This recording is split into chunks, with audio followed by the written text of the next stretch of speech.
आदित्य रानूबाई, तुमची कहाणी ऐका. आटपाट नगरात एक ब्राह्मण राहत होता. तो रोज समिधा, फुलं, दुर्वा आणावयास रानात जात असे. तिथं नागकन्या, देवकन्या वसा वसत होत्या.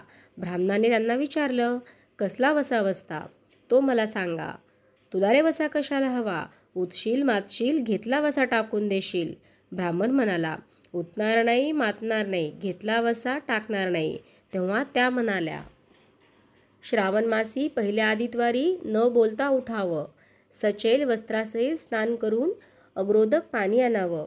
विड्याच्या पानावर रक्तचंदनाची आदित्य रानूबाई काढावी. 6 रेघांचं मंडळ काढावं. 6 सुतांचा तातू काढावा.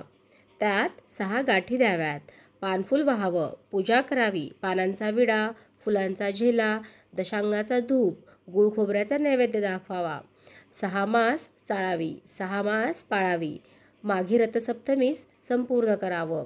संपूर्णास गुळाच्या पोळ्या, बोरण्याची खीर, लोणकड तूप असावं. मेहून जेव घालावं. असेल तर चिरगोळी द्यावी, नसेल तर जोडगळसळी द्यावी. तेही नसेल तर 2 पैसे दक्षिणा द्यावी आणि आपल्या वशाचं उद्यापन करावं. असा वसा ब्राह्मणाने केला. त्याला सूर्यनारायण प्रसन्न झाला. भाग्यलक्ष्मी आली. तेव्हा राजाच्या राणीने ब्राह्मणास बोलावून पाठवलं. ब्राह्मण खूप घाबरला, थरथर कापू लागला. तेव्हा राणी म्हणाली, घाबरू नका, कापू नका. तुमच्या मुली आमच्या येथे द्या. आमच्या गरिबाच्या मुली तुमच्या घरी कशा द्याव्यात? दासी कराल, बटीक कराल. राणी म्हणाली, बटीक करत नाही, राजाची राणी करू, प्रधानाची राणी करू. मार्गेश्वराच्या महिन्यात ब्राह्मणाने लग्न करून मुली दिल्या. एक राजाच्या घरी दिली, एक प्रधानाच्या घरी दिली. पण गेल्या पावली मुलींचा समाचार घेतला काही नाही. 12 वर्षांनी समाचारास ब्राह्मण निघाला. राजाच्या घरी लेकीनं बसावयास पाट दिला. पाय धुवायला पाणी दिलं व म्हणाली, बाबा गूळ खा, पाणी प्या. ब्राह्मण म्हणाला, गूळ खात नाही, पाणी पित नाही. आधी माझी कहाणी करावयाची आहे, ती तू ऐक. तुमची कहाणी ऐकायला मला वेळ नाही. राजा पारधीला जाणार आहे. त्यास जेवायला उशीर होईल. तोच त्याच्या मनात राग आला. तोच राग मनात धरून ब्राह्मण तेथून तसाच निघाला व प्रधानाच्या घरी आला. वडिलांना पाहताच त्या मुलीने बसावयास पाट दिला. पाय धुवायला पाणी देऊन गूळ पाणी दिलं. गूळ खात नाही, पाणी पित नाही. माझी कहाणी करायची वेळ आहे, ती तू अगोदर ऐक. तुमची कहाणी नको ऐकू तर कोणाची कहाणी ऐकू? ती घरात गेली. उतरंडीची 6 मोती आणली. आपण 3 घेतली व 3 वडिलांच्या हातात दिली. वडिलांनी सांगितलेली कहाणी मन लावून एकाग्रतेने ऐकली. नंतर जेवण खाऊन वडील आपल्या घरी आले. बायकोनं मुलींचा समाचार विचारला. जिनं कहाणी ऐकली नाही ती गरीब आणि दुःखी कष्टी झाली आणि जिनं कहाणी ऐकली ती मोठ्या सुखात आहे. इकडे जी गरीब झाली होती तिनं आपल्या मुलाला श्रीमंत मावशीकडून काहीतरी घेऊन येण्यास सांगितले. पहिल्या आदितवारी पहिला मुलगा उठला. तळ्याच्या पाळी जाऊन उभा राहिला. तिथे प्रधानाच्या दासी होत्या. प्रधानाच्या राणीला जाऊन सांगा की तुमच्या बहिणीचा मुलगा आलेला आहे. कसा आला आहे, काय आला आहे? फाटकं नेसला आहे, तुटकं पांघरला आहे, तळाच्या पाळीला उभा राहिला आहे. परसदारानं घेऊन या. परसदारानं घेऊन आल्या. नाहूमाखू घातलं, पितांबर नेसायला दिलं, जेऊ खाऊ घातलं, कोहळा पोखरून होऊन मोहरा भरल्या व सांभाळून घरी घेऊन जाण्यास सांगितलं. वाटेनं जात असताना सूर्यनारायण माळ्याच्या रूपानं आला व हातातला कोहळा काढून नेला. घरी जाताच आईनं विचारलं, मावशीनं काय दिलं? दैवानं दिलं, पण कर्मानं नेलं. कर्माचं फळ पुढं उभं राहिलं. मावशीनं दिलं होतं, पण ते सर्व गेलं. दुसऱ्या आदितवारी दुसरा मुलगा गेला. प्रधानाच्या राणीनं त्याला घरी नेलं. नाहूमाखू घातलं, नेसायला पितांबर दिलं, जेऊ खाऊ घातलं, काठी पोखरून होन मोहरांनी भरून दिली व न विसरता सांभाळून घरी नेण्यास सांगितली. वाटेत सूर्यनारायण गुराखाच्या रूपानं आला व काठी काढून घेऊन गेला. घरी आल्यानंतर घडलेली गोष्ट राणीला सांगितली. दैवानं दिलं, पण कर्मानं नेलं. तिसऱ्या आदितवारी तिसरा मुलगा गेला. तळ्याच्या पाळी उभा राहिला. त्यालाही पहिल्यासारखंच प्रधानाच्या राणीने घरी नेऊन त्याचा योग्य आदर सत्कार केला व नारळ पोखरून होना मोहरांनी भरून दिला व सांभाळून घरी नेण्यास सांगितले. घरी जाताना विहिरीच्या काठी नारळ ठेवून पाणी प्यायनास विहिरीत उतरला. तोच नारळ गडगडत विहिरीत पडला. घरी जाऊन आईला म्हणाला, अगं आई, मावशीनं दिलं, पण दैवानं ते सर्व बुडालं. चौथ्या आदितवारी चौथा मुलगा गेला. तळ्याच्या पाळी उभा राहिला. त्यालाही पहिल्यासारखंच राणीनं घरी नेलं. त्याचा योग्य आदर सत्कार केला. त्याला दह्याची शिदोरी होना मोहरा घालून बरोबर दिली. सूर्यनारायण घारीच्या रूपाने आला व शिदोरी घेऊन गेला. घरी येऊन आईला सांगितलं. आई, मावशीनं दिलं, पण दैवानं ते सर्व नेलं. 5व्या आदितवारी आपण उठली. तळ्याच्या पाळी उभी राहिली. दासींनी तिचा निरोप तिच्या बहिणीला सांगितला.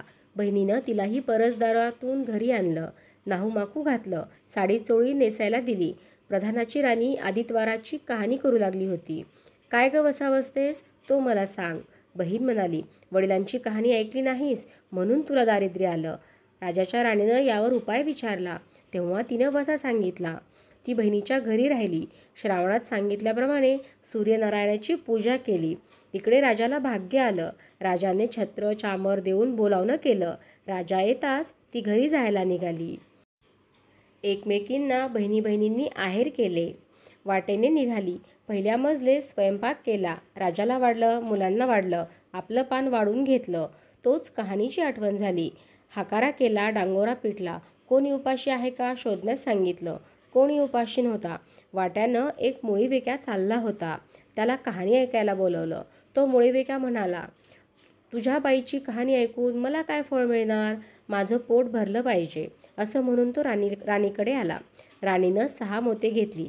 3 त्याला दिली व 3 आपल्या हाती ठेवली. मनोभावे कहाणी सांगितली. त्याने मोठ्या भक्तीने ऐकली. त्याची मोळी सोन्याची झाली. तो म्हणाला, कहाणी ऐकल्याचं एवढं फळ, मग वसा घेतल्याचं किती मोठं फळ मिळेल. काय वसा आहे तो मला सांगा. राणी म्हणाली, उतणार नाही, मातणार नाही याची कबुली करून घेतली व वसा सांगितला. दुसऱ्या मजलेस राणीनं स्वयंपाक केला. मुलांना वाढलं, राजाला वाढलं, आपलं पान वाढून घेताच कहाणीची आठवण झाली. हाकारा करून कोणी उपाशी नाही ना याचा शोध घेतला. माळ्याच्या विहिरीला पाणी लागत नव्हतं. त्याचा मळा पिकत नव्हता. असा एक माळी चिंता करीत बसला होता. त्याला कहाणी ऐकावयास बोलावलं. तो आला. राणीनं 6 मोती घेतली. 3 त्याला दिली. 3 आपल्या हातात घेतली. राणीनं मनोभावे कहाणी सांगितली. त्याने चित्तभावे ऐकली. मळा पिकू लागला. विहिरीला पाणी आलं. तो म्हणाला, कहाणी ऐकल्याचं एवढं फळ, मग वसा घेतल्याचं काय फळ? काय वसा आहे तो मला सांगा. मग राणीनं त्यालाही वसा सांगितला. तिसऱ्या मजलेस स्वयंपाक केला. मुलांना वाढलं, राजाला वाढलं, आपलं पान वाढून घेताच कहाणीची आठवण झाली. नगरात कोणी उपाशी नाही ना याचा शोध घेतला. एक म्हातारी व तिचा मुलगा वनात गेला होता. एक डोहात बुडाला होता. एक सर्पानं खाल्ला होता म्हणून चिंताग्रस्त होऊन बसली होती. तिला कहाणी ऐकण्यास बोलावलं. राणीनं तिला पहिल्याप्रमाणेच कहाणी सांगितली. तिची 2 मुलं परत आली. कहाणी ऐकल्याचं एवढं फळ, मग वसा घेतल्याचं केवढं मोठं फळ असणार. तेव्हा वसा सांगण्यास सांगितलं. राणीनं तिलाही वसा सांगितला. 4थ्या मजल्यास स्वयंपाक करून मुलांना वाढलं, राजाला वाढलं, आपलं पान वाढून घेताच कहाणीची आठवण आली. कोणी उपाशी नाही ना याचा शोध घ्या. काना डोळा, मांसाचा गोळा, हात नाही, पाय नाहीत, असा एक मनुष्य रस्त्यावर होता. त्याच्या अंगावर तांब्याभर पाणी ओतलं. पालता होता तो उताना केला. 6 मोती होती. 3 मोती त्याच्या बेंबीवर ठेवली. 3 मोती आपण घेतली. राणीने सांगितलेली कहाणी त्याने ऐकली. त्याला हातपाय आले. देह दिव्य झाला. त्यानेही राणीस वसा विचारताच राणीने त्याला वसा सांगितला. 5व्या मुक्कामास घरी स्वयंपाक केला. सूर्यनारायण जेवायला आले. 7 दरवाजे उघडले. लोहगंगाळ पाणी तापवलं. षडरस पक्वान्न जेवायला केली. सूर्यनारायण भोजनास बसले. त्यांना पहिल्या घासाला केस लागला. ते रागावले. राजाच्या राणीला 12 वर्ष दारिद्र्य आलं होतं. तिनं आदितवारी वळचणीखाली बसून केस विंजरले होते. काळं चवाळं डोईचा केस. वळचणीची काडी डाव्या खांद्यावरून टाकून दे. राजाच्या राणीला सूर्यनारायणाचा जसा कोप झाला तसा कोणालाही होऊ नये. ब्राह्मणाला, मुळीविक्याला, राजाच्या राणीला, माळ्याला, म्हातारीला, कानाडोळा, मांसाचा गोळा, सर्वांना सूर्यनारायण जसा प्रसन्न झाला तसा तुम्हा आम्हा सर्वांना हो. ही 60 उत्तराची कहाणी 5 उत्तरी सुफळ संपूर्ण.